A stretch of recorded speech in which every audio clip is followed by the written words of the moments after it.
ঈদের ছুটিতে যখন মানুষ আপনজনের সঙ্গে মিলিত হতে শহর ছাড়ে, তখন ঢাকা শহর নেয় এক ভিন্ন রূপ। ব্যস্ত এই নগরী হয়ে ওঠে শান্ত, শুনশান আর ফাঁকা। তবে এই ক্ষণিকের নীরবতা ঢাকাবাসীর মনে রেখে যায় একটুখানি প্রশান্তি। বিস্তারিত শবনম স্মৃতির প্রতিবেদনে। শব্দ আর কোলাহলের শহর ঢাকা ঈদের ছুটিতে যেন ধরা দেয় এক অন্যরকম রূপে। যেখানে প্রতিদিন থাকে যানজট আর মানুষের ভিড়, সেখানে এখন শুনশান নীরবতা।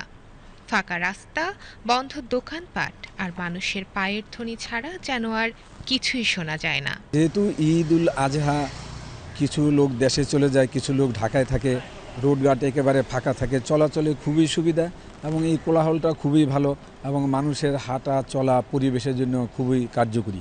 ঈদের সময় ঢাকার চলাফেরা খুব সুন্দর, এইরকম মানুষের প্রত্যাশা যেরকম যেন সবসময় থাকে। চাকরি সুবাদে ঢাকার বাইরে থাকি, আসছি, ঢাকা ফ্রি পাচ্ছি, আমার কাছে ভালো লাগতেছে। ঢাকার এই রূপ যেন স্বপ্নের মতো। ধুলোময়, কোলাহলময় নগরী বদলে গেছে নির্মল এক নগরে।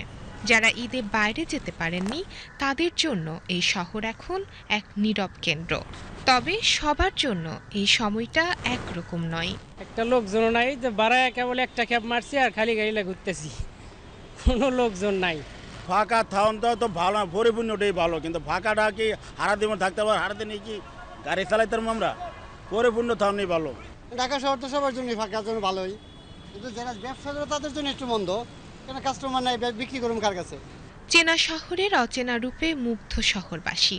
ঈদের এই ছুটির সময়েই যেন শহর ফিরে পায় একটু নিঃশ্বাস নেয়ার সুযোগ। ঈদের সময় ঢাকা অনেকটাই ফাঁকা হয়ে যায়। এই সময়টাই আইন শৃঙ্খলা বাহিনী শহরের নিরাপত্তা নিশ্চিত করতে কাজ করছেন দিনরাত। ঈদ এলেই ঢাকা হয়ে ওঠে ফাঁকা।